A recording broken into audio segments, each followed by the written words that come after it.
Hello guys, TKG's here. Today, I'd like to talk about the game Iron 2. Iron 2 was actually one of the MMORPGs that drew quite a bit of attention even before its release. Honestly, as some of you may know, NCSoft has generally not had a very good reputation in Korea. To be honest, it was notorious within the Korean gaming community. So, in this video, I will briefly introduce NC's latest title Iron 2 and discuss some of the controversies and issues that have come up so far. However, immediately after its official launch in November 2025, Iron 2 revealed a serious problem in some key areas, sparking major controversy. These issues went beyond simple bugs. There were considered fundamental flaws in the game's design and management. There was also a slew of technical problems. It honestly felt like Iron 2 was at best still in beta testings, or at worst, that the developers had completely lost their grip on how to properly run a modern MMORPG. To be fair, the game itself isn't actually that bad. For some reason, it has a certain appeal that makes you want to keep playing. But the problem is that appeal was overshadowed by numerous controversies, most of which centered around the company NC itself.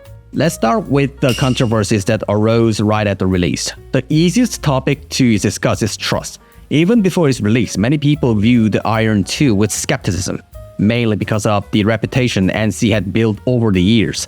In fact, NC is known for having a rather poor reputation among Korean gamers.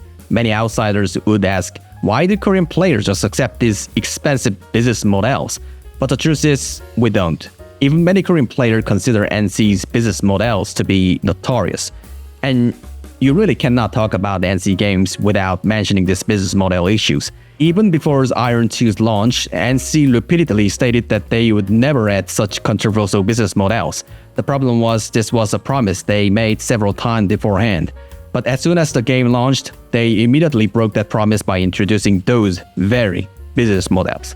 The contents of the business model was honestly straightforward. So-called pay-to-win items and packages were added to the stores right after launch, especially since Iron 2's endgame revolves around PvP content. Adding items and packages that gives players an advantage in PvP led to significant backlash from the large portion of the player base. Moreover, because this move went against their previous promise, the backlash was even more intense. Fortunately, there was unexpected positive developments. NC behaved in a way that they were uncharacteristic for them. Surprisingly, they immediately halted sales, provided compensation to players, and addressed all these issues officially through an emergency live streams. They also issued a formal apology.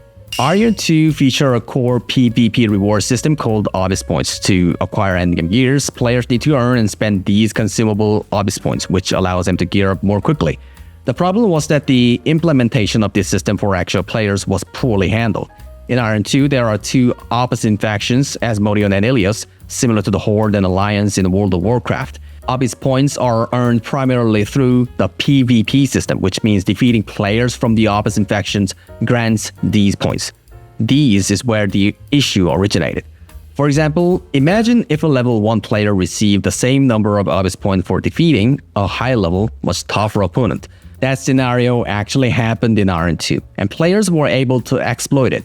As a result, some players hunted down new low-level members of the opposite faction indiscriminately to quickly rack up Obis points. With these points, they could obtain better gears much faster and gain a significant advantage in content. Of course, the mismanagement didn't end there. There were also bugs that allowed players to enter the Hwarang contents, which is supposed to have a limited number of entries, practically unlimited times. Those who exploited this bug were able to gain Obis points through abnormal means, which naturally put them far ahead in competitive contents like PvP. Honestly, it was baffling. To be honest, it is hard to find another recently released game with so many controversies right from the start.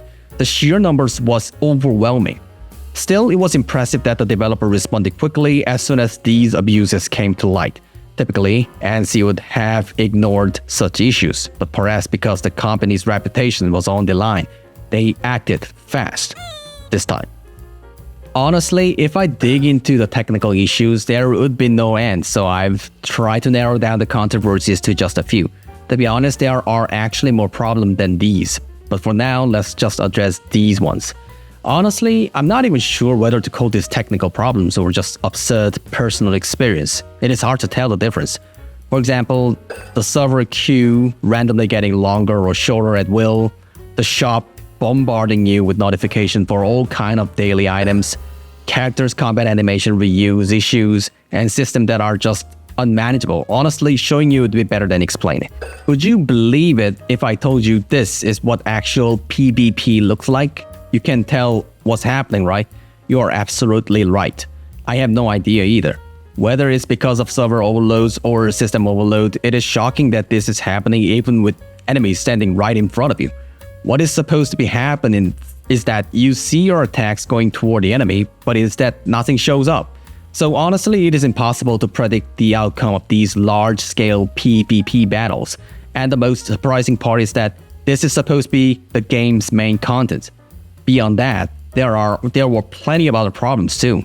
There were especially a lot of cases where people abused bugs, and to be honest, I often found myself baffled while playing. Still, if there's one thing that sets Iron 2 apart from previous NC games, it is probably the changes in NC's attitude. It really feels like the company has staked its reputation on Iron 2. The reason is, surprisingly, these issues were just a portion of the major problem that emerged right after the game's launch in November. So whenever an issue breaks out, the developers hold the live streams 4 times in total, basically once a week, which is pretty unusual. Of course, it would have been better if the game had launched in perfect condition from the start, but at least they actively addressed the earlier problem and managed to put out the fires, so to speak. So, is this game actually worth playing? If you ask me for that, for now, I would say yes, it's worth playing. Let me empathize, at least for now. Unlike previous NC games, Iron 2 is designed so that if you are willing to invest effort and time, you can catch up to the leading players. The biggest issues, however, is the NC risk itself. Korean players, in particular, still haven't shaken off their doubt about NC. This was even mentioned directly during the Iron 2 streams. That's why I think now is the best time to play, while there's still some hope for a changed attitude. If you're wondering why Korean players still have these doubts, it's because the NC track records. The same things happening with Blade and Soul 1, and all the company's recent game release have ended up in similar situations. What's more, NC themselves knows better than anyone that they could easily change the current effort-based time investment structure of Iron 2 at any moment.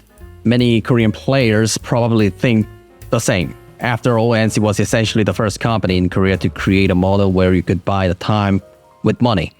Of course, the game's contents also feels quite unstable. I'm not sure if they are focused on making everything time-consuming or if they were just trying to boost Matrix like monthly active users, but all the content requires a significant time commitment.